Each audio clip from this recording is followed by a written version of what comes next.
Good morning students. अब जो हमारे बच्चे सेवन्थ एबीसी का कंबाइन क्लास हम ले रहे हैं, आज का हमारा जो अपना वर्क एजुकेशन के टॉपिक्स हैं वो मोस्टली हम कवर कर चुके। लेकिन आज हम क्लास में एक ऐसी शख्सियत के बारे में डिस्कस करेंगे, बातें करेंगे जिनका नाम हमारे देश के प्रधानमंत्री जी ने भी अपने मन की बात कार्यक्रम में लिया था। तो वो हमारे उत्तराखंड के रहने वाली एक शख्सियत हैं। तो उनके क्या अचीवमेंट रहे, उनका जिक्र प्रधानमंत्री जी ने क्यों किया, तो उसके बारे में हम आज डिस्कस करेंगे। आप में से कोई अगर बच्चा ने, किसी स्टूडेंट ने सुना हो तो बताए क्यों बसंती देवी जी का नाम क्यों लिया गया हमारे प्राइम मिनिस्टर द्वारा।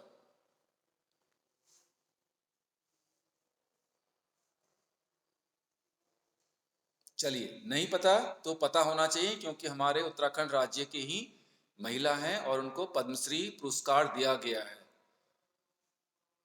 मैं आपको स्क्रीन शेयर करता हूं।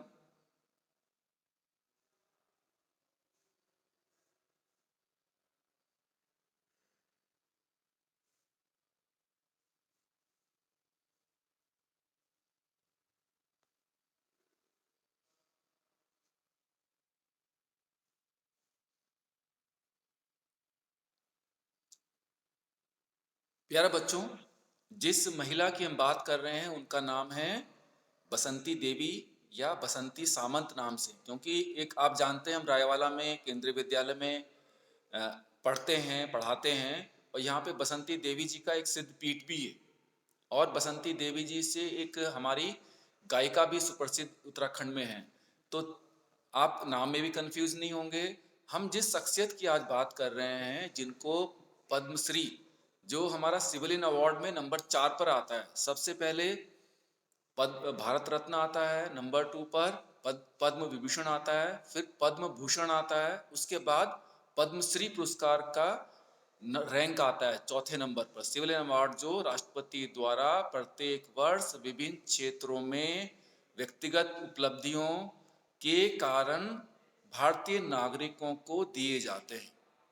26 जनवरी में राष्ट्रपति द्वारा ये पुरस्कार बहुत सारी शख्सियतों को विभिन्न क्षेत्रों में दिए गए, जिसमें और बहुत सारी महिलाएं भी थी। लेकिन आज का जो हमारा टॉपिक है वो सिर्फ हमारे बसंती देवी जी, बसंती सामंत जी के ऊपर है। क्यों कि उनके क्या अचीवमेंट रहे। पहले तो आप उनका ये पिक्चर देख लें कि इनकी हम बात कर रहे हैं बसंती देवी जी की, जो कि पिथौरागढ़ की मूलतः रहने वाली है। पद्म अवार्ड स्टार्ट किया था 1954 में, देने देने के लिए स्टार्टिंग किया गया था इन अवार्ड में। तो आपके जानने के लिए बात है कि जो सिविलियन अवार्ड में पद्मश्री, पद्म जो हमारा पुरस्कार है चौथे रैंक में आता है। सबसे पहले भारत रत्न हाईएस्ट अवार्ड है, फिर पद्म विभूषण, फिर पद्म भूषण और फिर पद्मश्री।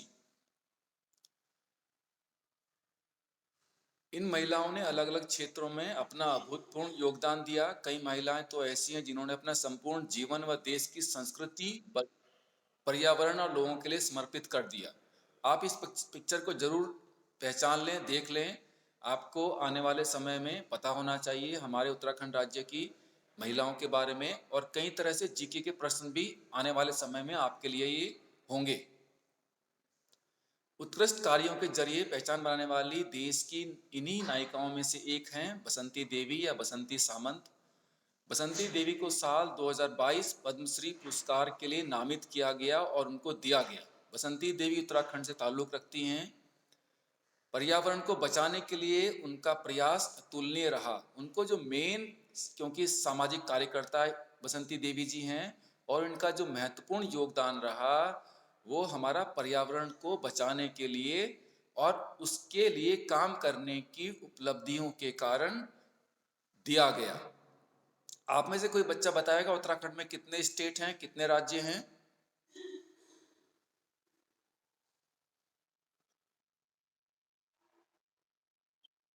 हमारे उत्तराखंड राज्य में कितने डिस्ट्रिक्ट हैं? कितने कितने 13, वेरी गुड, है ना।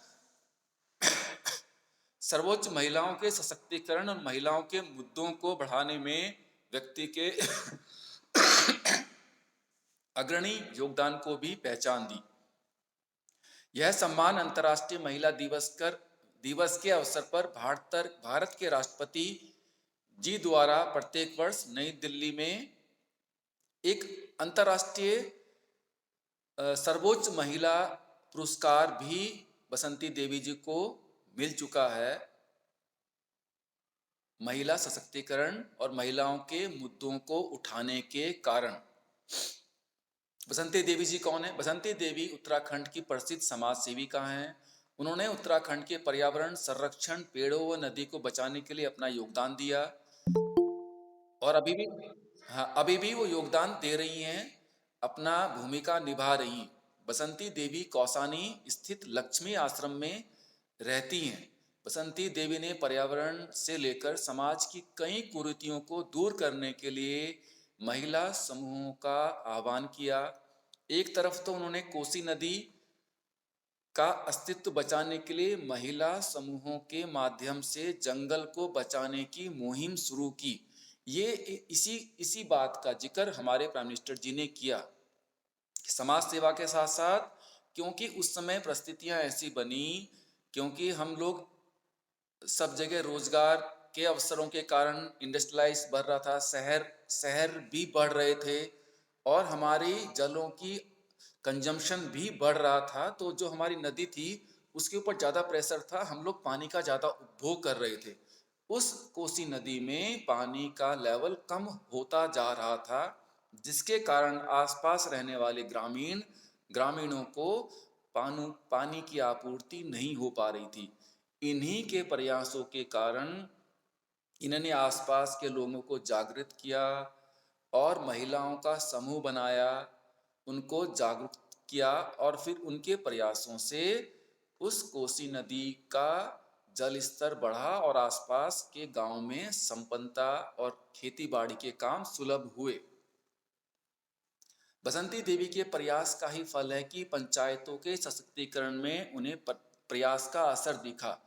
आप SST में पढ़ते होंगे पंचायती राज, जो ग्राम प्रधान ग्राम सभा होती हैं, उनमें भी, क्योंकि हम लोग जानते हैं कि उसमें पुरुषों का वर्चस्व रहता है। अगर ग्राम प्रधान महिला भी बनती है तो उनके पति या भाई या रिश्तेदार ज़्यादा डोमिनेट करते हैं। तो बसंती देवी जी ने प्रयास किया महिलाओं को उनके अधिकारों के लिए जो उनको मिले हैं और अपने निर्णय लेने की क्षमता को भी उनको बताया कि आपने अपने डिसीजन खुद लेने हैं, ताकि महिलाओं का और आसपास के ग्रामीणों का स्तर भी बढ़ सके।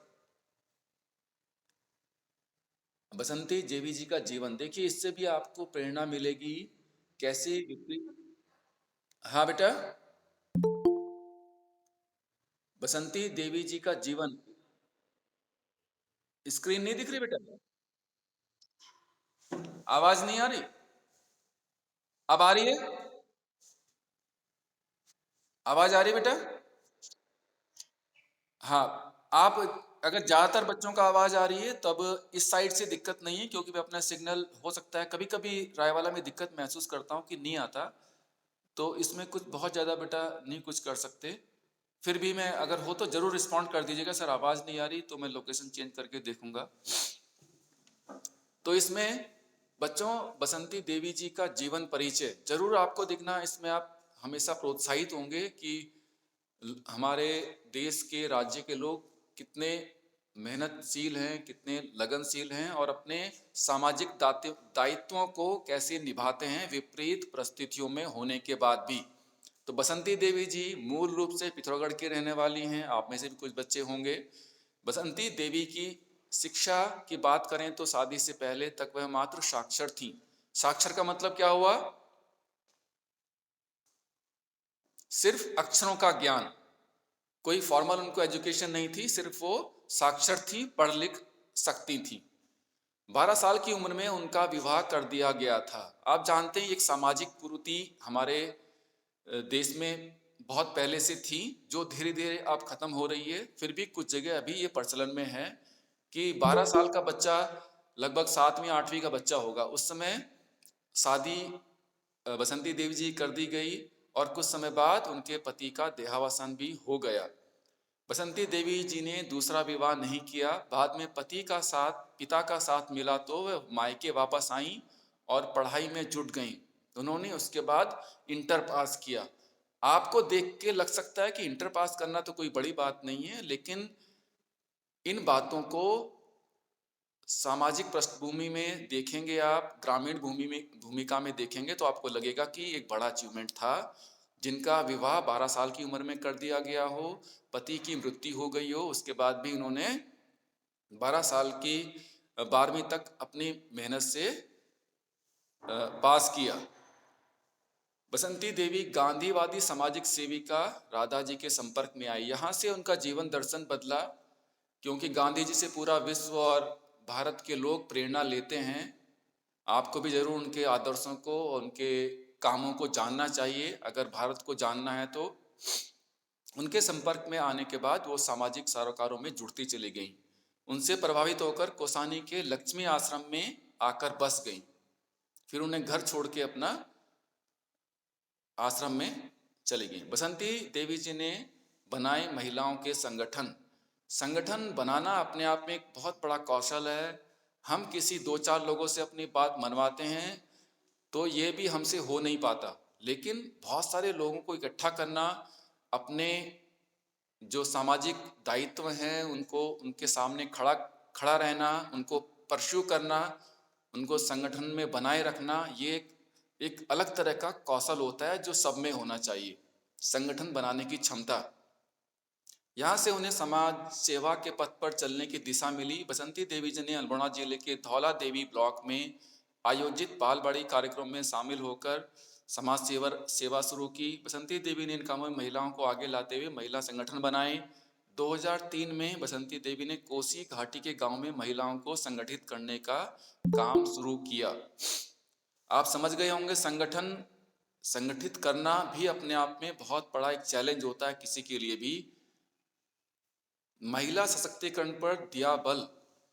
महिलाओं का मुद्दा हम अक्सर सुनते रहते हैं। महिलाओं को सशक्त करना समाज का, हमारे एक महिला, पूरे भारत में आधी महिलाएं आधे पुरुष लगभग हैं, उनको एम्पावर्ड करना, हर तरह से एम्पावर्ड करना, उनको शक्ति देना। ये क्योंकि पहले कुछ समय से कमियां रह गई थीं, उन्होंने, बसंती देवी जी ने इसमें इसका योगदान रहा। जो उनके सामर्थ्य और आसपास की पृष्ठभूमि में था, उन्होंने अपनी क्षमता अनुसार कार्य किए। पूरी घाटी में करीब 200 गांवों की महिलाओं का समूह बनाया। पहाड़ों में गांव, जो आप जानते हैं बहुत दूर दूर होते हैं, कैसे सबको इकट्ठा किया होगा, ये उनकी एक बहुत बड़ी नेतृत्व क्षमता कह सकते हैं आप इनको। उन्होंने महिला सशक्तिकरण पर बल देते हुए 2008 में महिलाओं की पंचायतों में स्थिति मजबूत करने का काम किया। पंचायतों में महिलाओं को आरक्षण मिला तो उन्होंने घरेलू हिंसा, पुरुषों की प्रताड़ना झेल रही महिलाओं की मुक्ति के लिए मुहिम शुरू की। ये भी महिलाओं के लिए जो उन्होंने काम किए और उनको जागरूक किया और अपने अधिकारों के लिए बार बार उनको प्रोत्साहित किया कि इन बातों को आपने झेलना नहीं है। 2014 में उन्होंने 51 गांवों की 150 महिलाओं को आत्मनिर्भर बनाने में मदद की। जो उनको अपने हैंड ऑन स्किल, कुछ काम आप करें, अपनी अर्निंग करें, इस पे उन्होंने जागरूकता मुहिम शुरू किया। बसंती देवी और कोसी नदी। कोसी नदी, जिसे मैंने आपको जिक्र किया अभी, मेन जो एक बहुत बड़ा काम इन्होंने किया, बसंती देवी जी ने कोसी नदी को बचाने का संकल्प लिया। महिलाओं को संगठित कर वनों के दोहन को रोकने के लिए कार्य किया। इस काम में उन्हें काफ़ी मशक्कत करनी पड़ी, निराशा भी हाथ लगी, लेकिन संकल्प से पीछे नहीं हटी और आखिरकार महिलाओं को समझाने में कामयाब हुई। जंगल और जमीन, इसमें पहाड़ों में अक्सर आप ये चीजें सुनते होंगे। यही बचा तो कोसी घाटी की संपन्न खेती को बर्बाद की कगार पर आ जाएगी, क्योंकि अगर जंगल हमारे नहीं है, पानी नहीं है, तो हम लोग कैसे सरवाइव करेंगे, कैसे रह सकते हैं, इसकी कल्पना भी आप नहीं कर सकते। और जाने अनजाने लोभ के कारण, जरूरतों के कारण, शहरीकरण बढ़ने के कारण हम जंगलों का और पानी का दुरुपयोग करते हैं, उनका दोहन करते हैं और बाद में वो विकट समस्या हमारे सामने खड़ी हो जाती है। तो इसमें सभी को जागरूक होना बहुत ज़रूरी है, जैसे बसंती देवी जी ने इतने वर्षों पहले किया, 2003 में किया और 2022 अब है। पूरी घाटी में पेड़ों के कटान पर रोक लगा दी गई। इस अभियान की अगुवाई खुद महिलाएं कर रही हैं।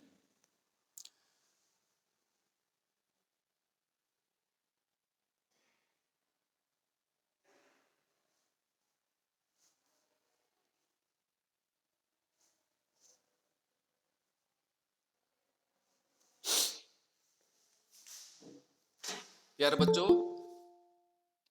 आदित्य अनिकेत सिंह आप ही क्लास में हैं? ये परमिशन मांग रहा है।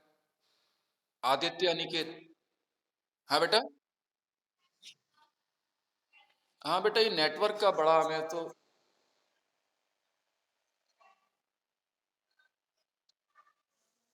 अच्छा बेटा, अगर हो सकता है मैं रिकॉर्ड भी कर रहा हूँ इस स्क्रीन को, मे बी अगर रिकॉर्ड अच्छे से हुआ होगा तो आपको चली जाएगी आवाज़, क्योंकि नेटवर्क बीच में आता जाता रहता है, क्योंकि जगह इस तरह का है हमारा। सरिता नेगी 7th एबीसी में है ना? सरिता नेगी, ये आईडी बेटा बड़ी प्रॉब्लम करती है, बच्चों के नाम नहीं लिखे में। अच्छा चलिए छोड़िए, अभी जितनी आवाज़ आएगी मैं रिकॉर्ड करके भी आपको, रिकॉर्ड कर रहा हूँ इसको, भेज भी दूंगा आपको। अगर प्रॉपर आवाज़ आई है तो कोई बच्चा माइक ऑन करके बताए, जो मैंने अभी डिस्कस किया बसंती देवी जी के बारे में, क्या आपको बातें अभी याद रह गई? आप में से बताए कोई बच्चा, एक एक बच्चा, जो भी आप।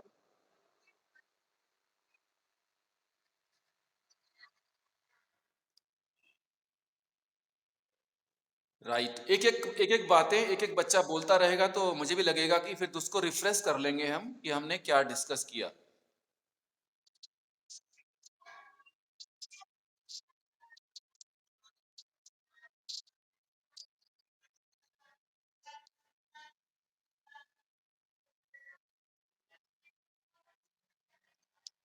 Good, good. अच्छा, एकदम अच्छा, ठीक बोला। अभी आपने जो मुझे बोला, पेड़, बिल्कुल सही है, पिथौरागढ़ की रहने वाली हैं, 12 साल की।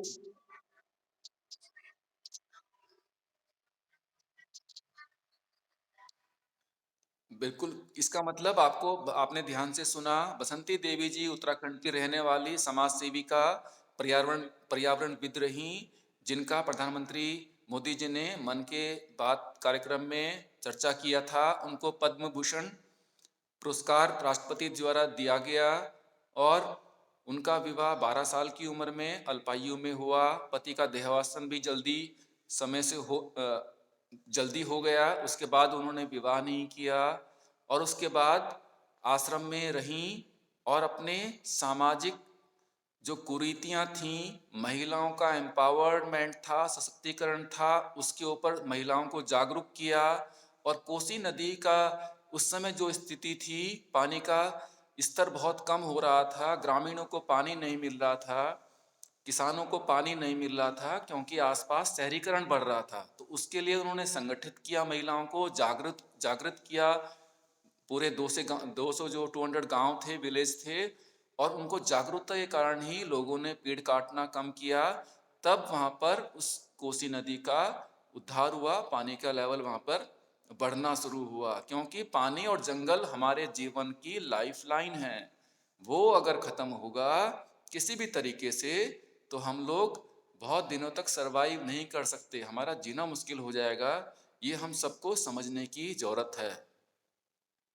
और ये सब चीज़ें बेटा आज हमने टॉपिक में, ज़रूर आप लोग अपने उत्तराखंड की, देश की जो शख्सियत होती हैं, समय मिलने पर उनके अचीवमेंट, उनके कार्यों को याद रखना चाहिए, और उनको अपना आइडियल भी बनाना चाहिए कि हमें आने वाले समय में क्या करना है। देखिए, एक महिला बसंती देवी जी जो साक्षर थी, सिर्फ सिर्फ 5वीं क्लास तक, बाद में 12वीं तक पास किया, किस मुकाम तक अपनी मेहनत, अपनी सूझबूझ के कारण वो वहाँ तक पहुँची। तो आपने इन चीज़ों को सीखने की ज़रूरत है। पढ़ाई, हम तो फिर भी बहुत ज़्यादा पढ़े लिखे आगे हो जाएंगे, पढ़ लिख रहे हैं, लेकिन हमारी जो सामाजिक जिम्मेदारियां हैं हम उससे दूर भागते हैं, उसमें हम कंट्रीब्यूट नहीं करते।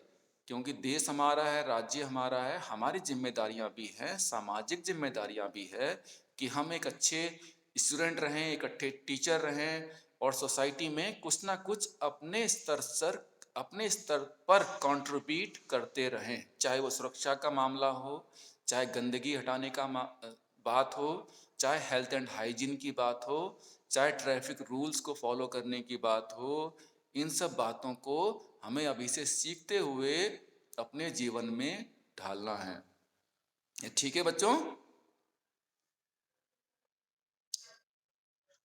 और मैं इस वीडियो को आपको शेयर कर रहा हूं। अगर इसमें ऑडियो ठीक से आए तो एक बार जरूर देख लीजिएगा बेटा, है ना? जरूर देख लीजिएगा। कुछ बच्चे लेट ज्वाइन किए, जिनकी आवाज अगर बीच में नेटवर्क का इशू रहा, मे भी हो सकता है कि आवाज इसमें ठीक से रिकॉर्ड हुआ हो। ठीक है? हाँ दे दूंगा बेटा, दे दूंगा, दे दूंगा, दे दूंगा बेटा। ठीक है, बाय नाउ।